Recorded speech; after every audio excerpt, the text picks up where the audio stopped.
I am yours, no longer my own. Forget this far. Put me to whatever. We praise you, Lord. Amen. Amen. So I have something to confess, and some of you are not going to think highly of me after this moment. Not that you may never have, but particularly after this moment, you may think less of me. I really enjoy the TV show The Walking Dead. I am a fanatic, and I don't know if some people are going to shake their heads. I see you back there shaking your head like, oh, God bless his heart. But and I didn't like it at first either. Just for the record, I thought this thing there's nothing good about that. A bunch of zombies walking around and just killing and whatever. I was with you. And then a friend of mine who is like a really smart, like a theologian kind of pastor. I mean, he's like really deep.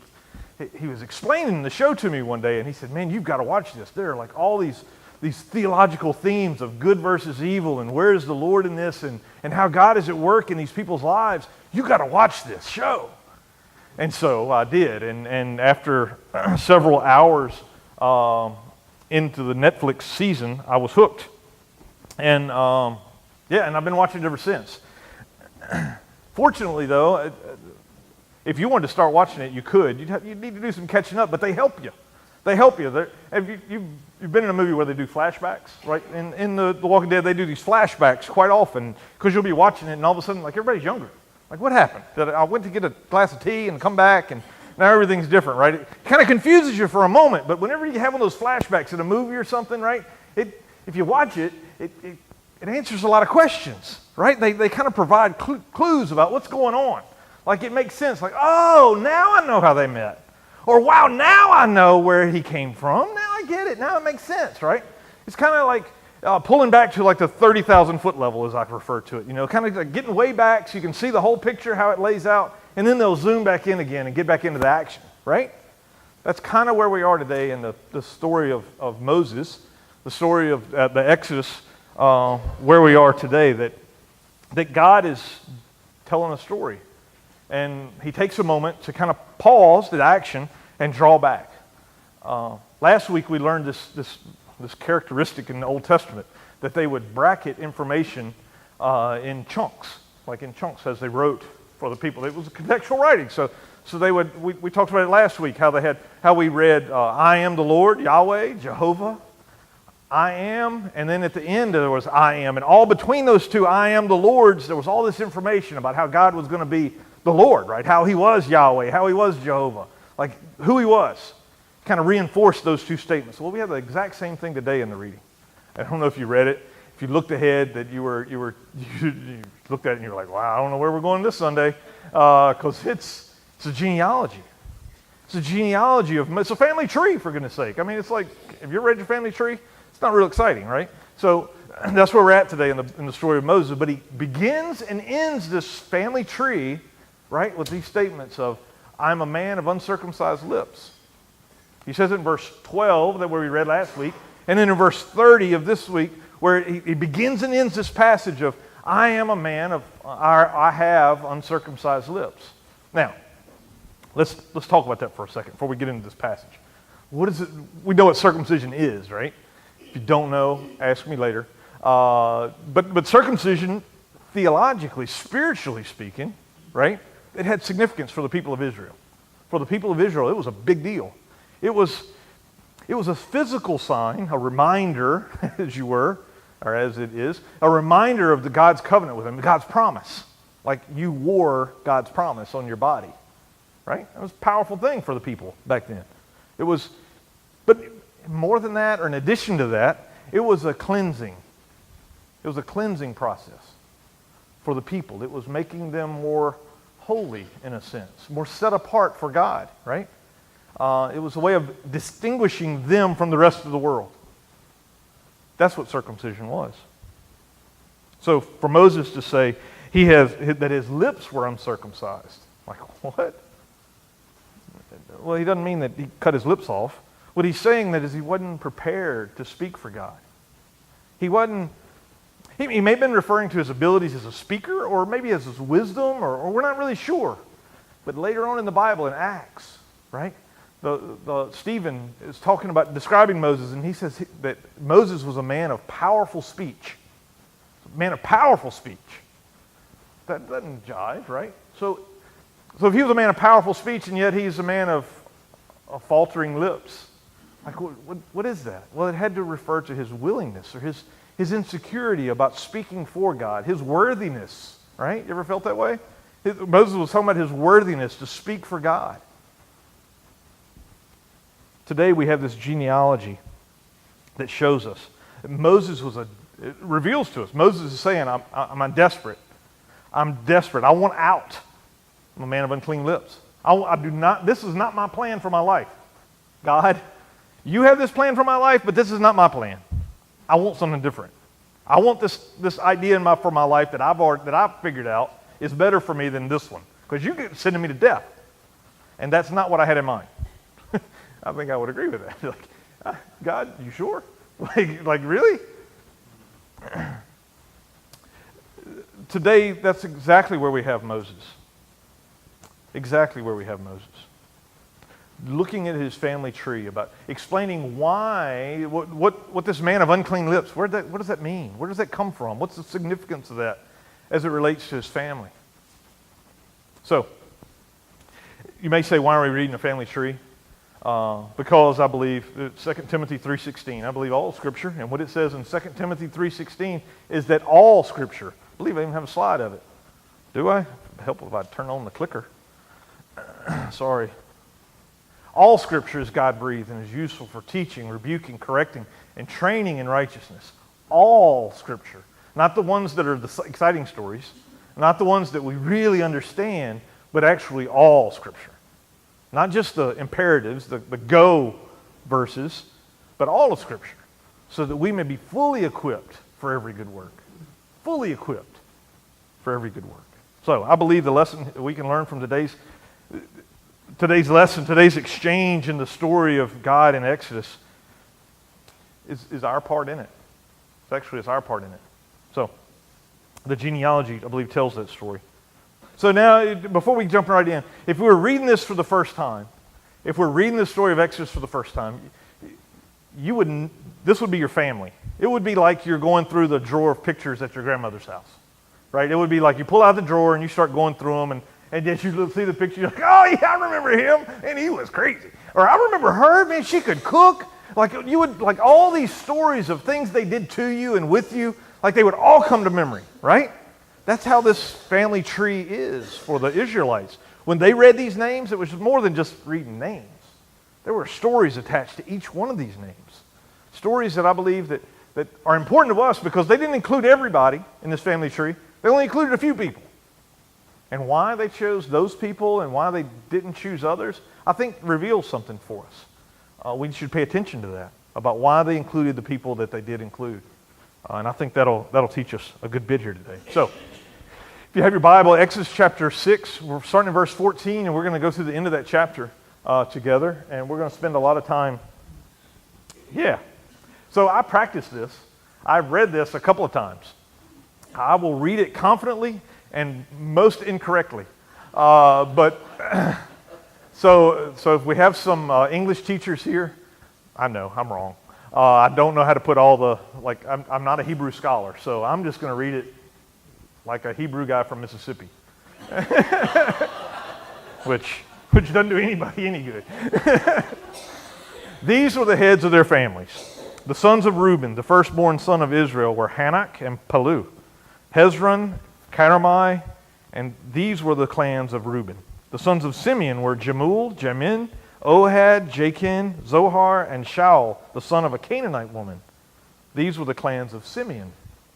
These were the names of the sons of Levi according to their records: Gershon, Kohath, Merari. Levi lived 137 years. That's right. The sons of Gershon by clans were Libni and Shemaiah. The sons of Kohath were Amram, Ishkar, Hebron, Uzziel, and Kohath lived 133 years. The sons of Merari were Malai and Mushai. These were the clans of Levi according to their records. Amram married his father's sister, Jochebed, who bore him Aaron and Moses. Amram lived for 137 years. The sons of Ishkar were Korah and Nepheg and Zechariah. The sons of Uzziel were Mishael, Elzaphan, and Zithri. I'm not sure. Aaron married Elisheba, daughter of Aminabad, and sister of Nashon, and she bore him Nadab and Abihu. Clicked the wrong one. Eleazar and Ithamar. All right. The sons of Korah were Asir, Elkanah, Abisaph. These were the Korite clans. Eleazar, son of Aaron, married one of the daughters of Putiel, and she bore him Phinehas. These were the heads of the Levite families, clan by clan. Praise the Lord. It was the same Aaron and Moses to whom the Lord said, "Bring the Israelites out of Egypt by their divisions." They were the ones who spoke. They were the ones who spoke to Pharaoh, king of Egypt, about bringing the Israelites out of Egypt. It was the same Moses and Aaron. Now when the Lord spoke to Moses in Egypt, he said to him, "I'm the Lord. Tell Pharaoh, king of Egypt, everything I tell you." But Moses said to the Lord, "Since I speak with faltering lips, why would Pharaoh listen to me?" Some of those names, if you're a Bible reader, you may remember some of those names. They may sound familiar to you. If you're not, that's really okay because, yeah, that's really okay. But since everybody's not in here, we have to imagine that the ones that are here for a reason, right? And that's what we hope to learn today. I believe it helps us see the story. Okay, so they have Jacob, Israel, the man, right? That's the goal of this whole thing, is to explain where Moses and Aaron came from. That's the goal. All right, so we start there, that they're trying to tell the readers of this, who are Moses and Aaron? Who are they? So this is who they are. He starts with Israel, the man, not the people, but the man Israel, Jacob, as you may remember him, right? Jacob, the sons of Jacob, Israel, Reuben, Simeon, Levi, and then it stops. He had 12 sons, but they only list the first 3. Why? Well, because we're telling how Moses and Aaron are. Levi was their grandfather, great-grandfather, something like that. So they would stop there. They don't need to list everybody else. We're talking about Moses and Aaron. Okay, that's who we're trying to explain. So he goes on. Did you notice what was left in there? What they said in that story? This is actually why I believe the Bible is God's revealed word to us. Because if I'm going to tell my story, if I'm going to tell you who I am and tell you my background, my sister, she wrote my family's background, she wrote like a book for my family, and it's got all my grandfather's brothers and their dads and their, all the way back, like several generations where, and it tells a lot of stories that my grandfather wouldn't tell her everything. He told her, he said, "There's something happened to him, but I'm not telling you what it is." She was like, "They're all dead. Nobody cares. Like, why don't you tell us?" She said, "No, maybe one day." And I don't know if he ever did or not because she was sworn to secrecy. So one day maybe she'll tell us. But that's what it is. We don't want to reveal anything. If I was going to tell you my story, I wouldn't tell you everything. There's some stuff I'd leave out, frankly, because it's embarrassing. I mean, there's some stuff that was done by people, and I'm not going to tell you how many times my dad was married because it was embarrassing, right? I'm not going to tell you like some of the stuff that my cousins did because you might think less of me. I know it's hard to imagine, but and you're the same way, right? We would tell the good stuff, but the Bible doesn't do that. It tells everything. That's what I love about it. It puts it right out there. Puts it right out there. And I don't know if you heard me when I read it, but I even paused, kind of hoping you'd pick up what I was putting down when I read through it. In verse 20, I didn't put it in there. No. In verse 20, Amram married his father's sister, Jochebed. Like, what? Huh? Did we read that right? Yeah, we all read that right. And that's just not right. Not even in Mississippi, in the great state of Mississippi. You're not supposed to do that. Right?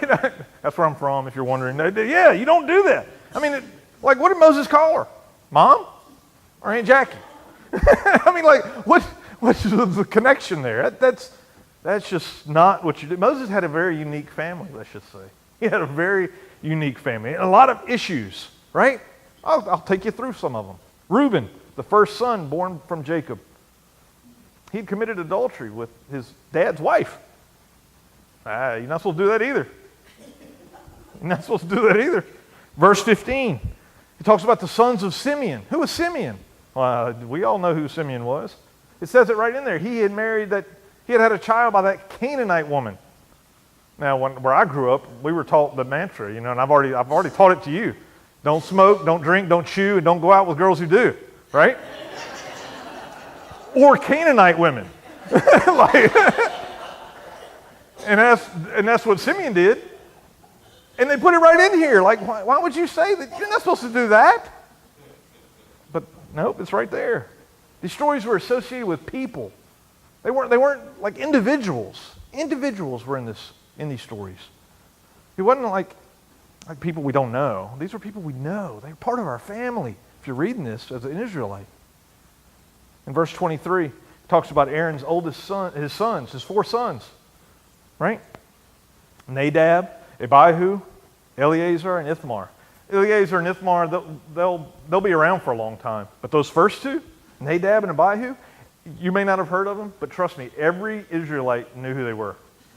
Every one of them. You know why? Because they were priests. Like we could read this in Deuteronomy, I believe, that they were priests in the temple. They were in charge. They were responsible for the temple, the church, and they profaned it. They profaned it, and God struck them dead right at the altar. Like burned them alive right there on the spot because they had sinned against God. Everybody knew those 2. Everybody knew. That's not all. There was Korah. There was Korah, of the Kothites. You may say, yeah, I don't recognize that name at all. Oh, but you recognize their work. You recognize their work. Matter of fact, my sister's going to play one here in just a minute. They were the worship leaders in the temple. That family, that clan, were the worship leaders in the temple. And so they wrote songs that we still sing. As the deer panteth for the water, so my soul. We're going to play that in a minute, right? It's a song we still sing. A bunch of songs that we still sing, they wrote way back then. You may think, wow, that's a pretty privileged position, but they weren't always that way. Because they started out, before they started writing the hymns that we still sing today, they led a rebellion against Moses and Aaron. So they didn't think Moses and Aaron were from God. Their ancestors didn't. And so they tried to throw them out. And God judged them and killed 250 of them and their families. The earth swallowed them. Deuteronomy, or Numbers 16 refers to it. And God judged them in a moment. But yet used their ancestors still. And used all of these people still. You don't hear about the 4th son in the story, right? Judah. He's not mentioned. But everybody knew that he was part of the clan. He was part of the family. He'd had incest with his daughter-in-law. And these were not great people, as we would think of great people. But yet they're considered to have great faith. Great faith. Jacob, the one who started it all, remember he cheated his brother? He married 2 sisters. I mean, he wasn't like the role model that we expect that God would use someone who was an upstanding person for his church. God used who God chose to use. God was writing this story because people matter to God. That's why I say that people matter. That God is redeeming a nation for sure, but He's also redeeming individuals. He's redeeming individuals. He's telling a story that includes each one of us still to this day, with Christ alive in us. That not just as Christians, not just as part of creation is God writing a story in us, with us, right? But as Karen. He's telling a story in Karen, right? As Dean. He's telling a story in us. He's telling a story in our lives. As Janet. He wants to say something through us. He has a story that He's telling with us, together. Each one of us is part of God's creation, is part of His story. It's God's story. He's the author, but He gives us a pretty big part to play. A pretty big part to play. He entrusts us with that. Now Moses' family, they were not perfect people. Some of them accepted their part and great and did fantastically with it. Others of them not so faithfully. Not so faithfully. But God's story wouldn't be derailed. God's story would not be distracted, taken off track. Even though that's what Satan had been trying to do since the beginning of time, right? Adam and Eve in the garden.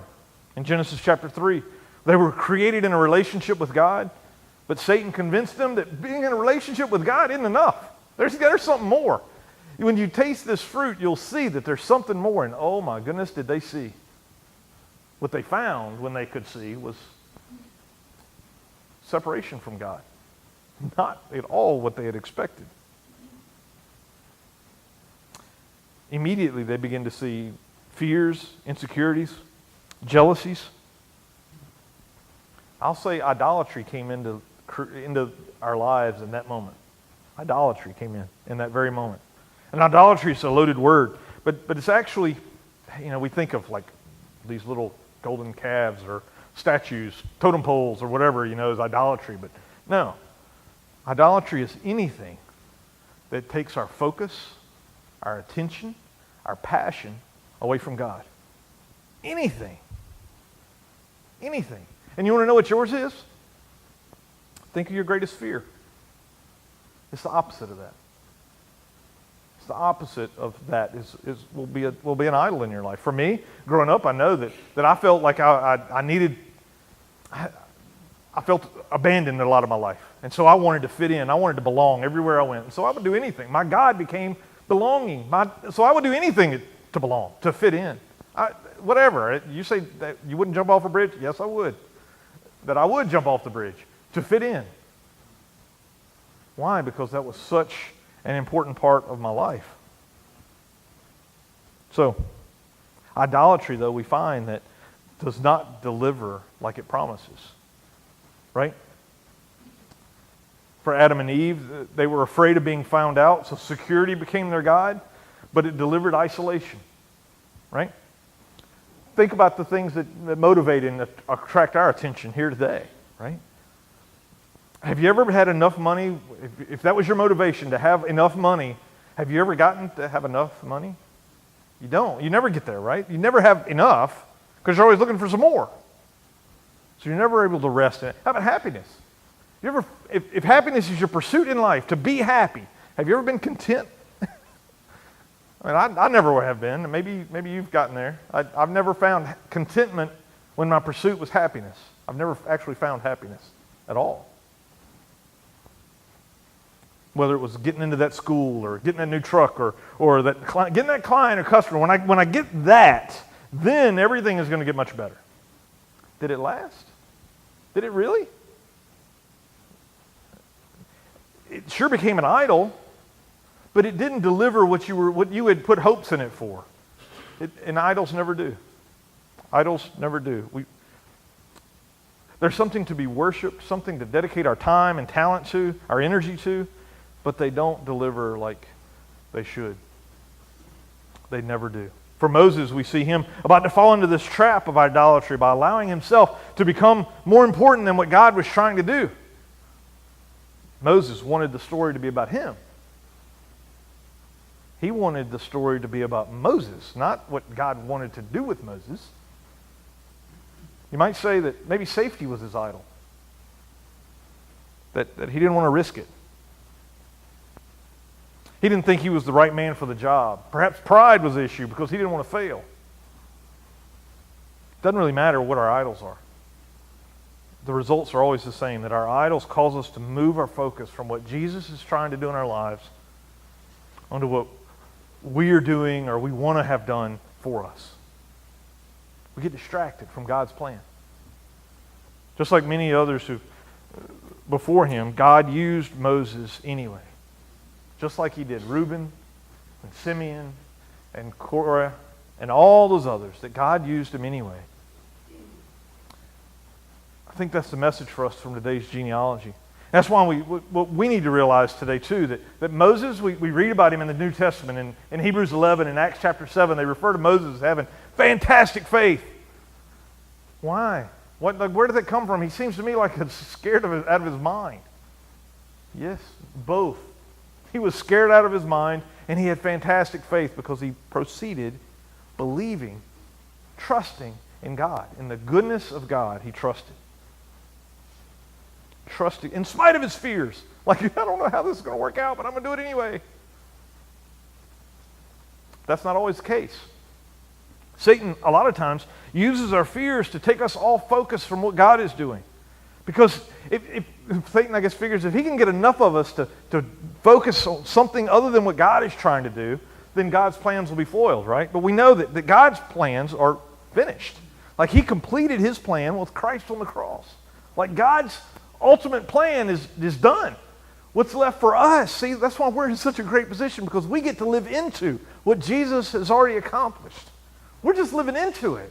We're just kind of following along, picking up the popcorn bits. You know, we're just like going along.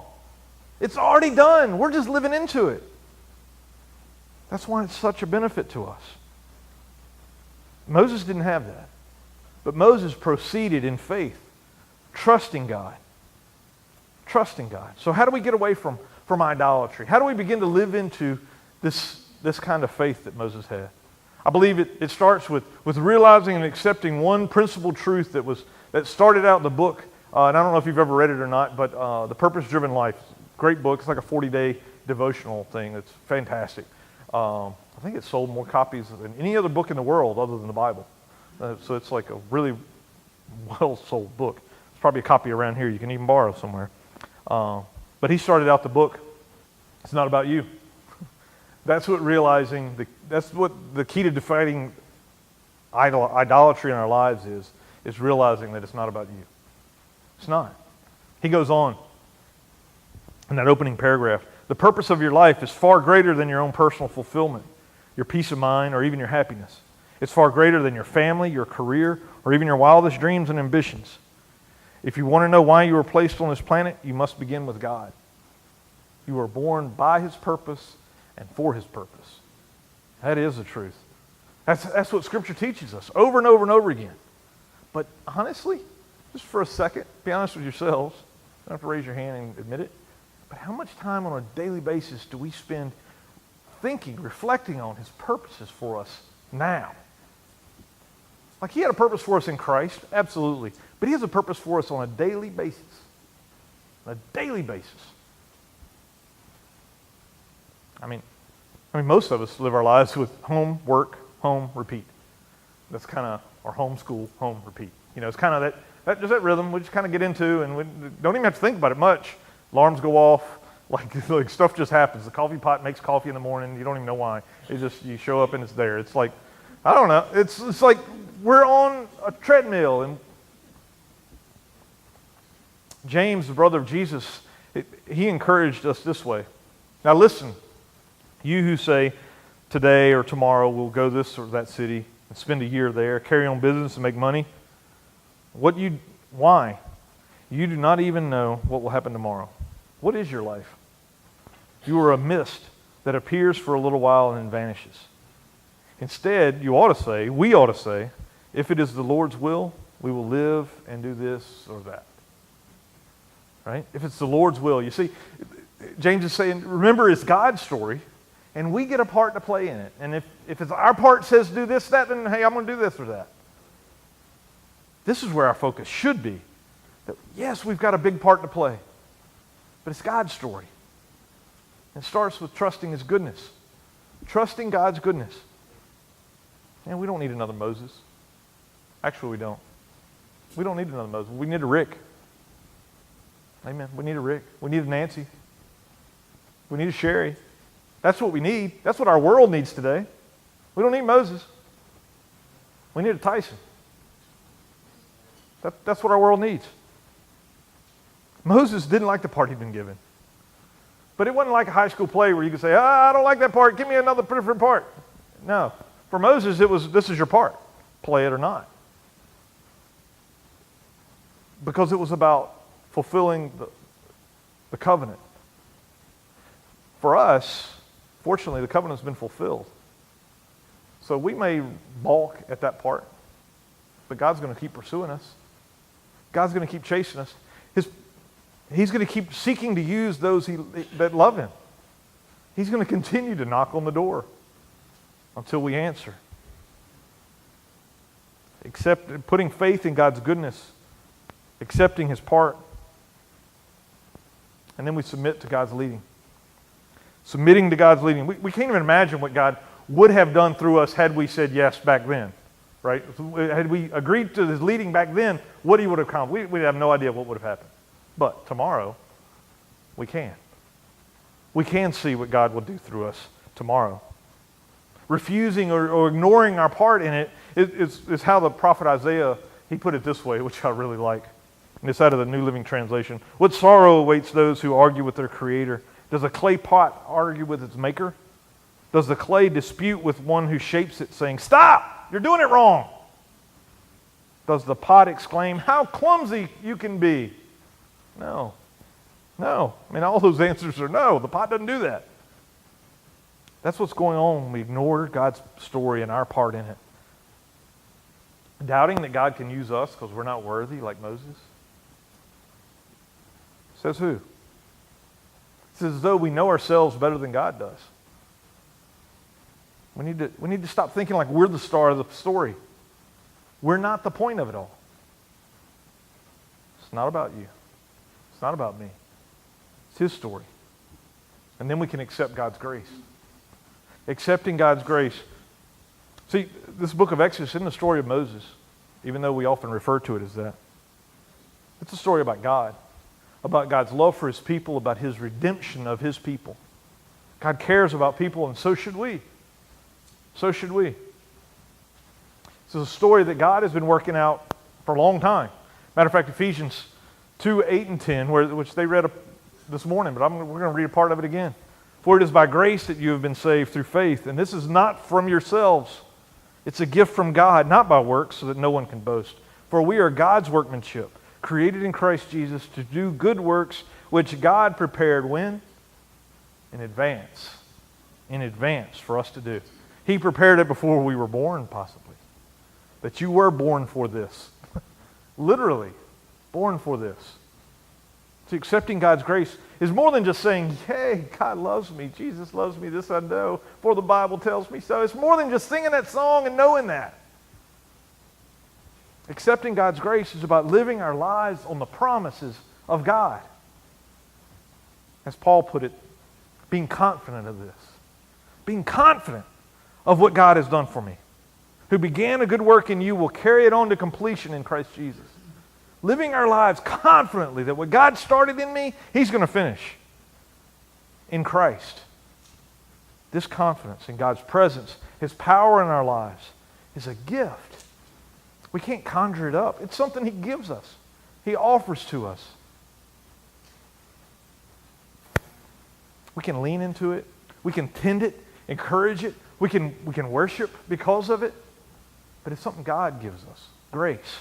That grace is undeserved favor. It's like God's love for us that we don't deserve, right? We didn't do anything to earn it.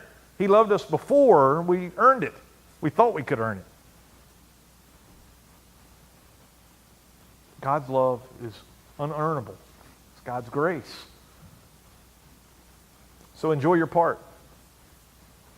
Enjoy your part. Not if God calls us to go through a season of repentance, Lent, suffering. It's not, "Oh man, I'm really suffering for the Lord." Like, praise God that you get a part. That you get we need to praise God that we get our part to play. Rejoicing. See, we can't just throw our idols of ourselves out. My idol of belonging. I can't just throw it out and expect the world to just kind of be okay. It has to be replaced because I'm going to worship something. Always, right? I'm always going to be in worship mode. That's how we're wired. And so I replace my idol of belonging, significance, safety. I replace that idol with God. I find my belonging in Him. I find my safety in Him. I find my significance in Jesus. That's where all this comes back to. God is writing a story, and I'm given a part to play in it. So enjoy your part. It requires a daily surrender. A daily surrender to God. It is His part for you to play. Surrendering your will to His. every day. Our will to His. Here's my all. Pray you Oh, experience. lay me aside. Pray. Lord.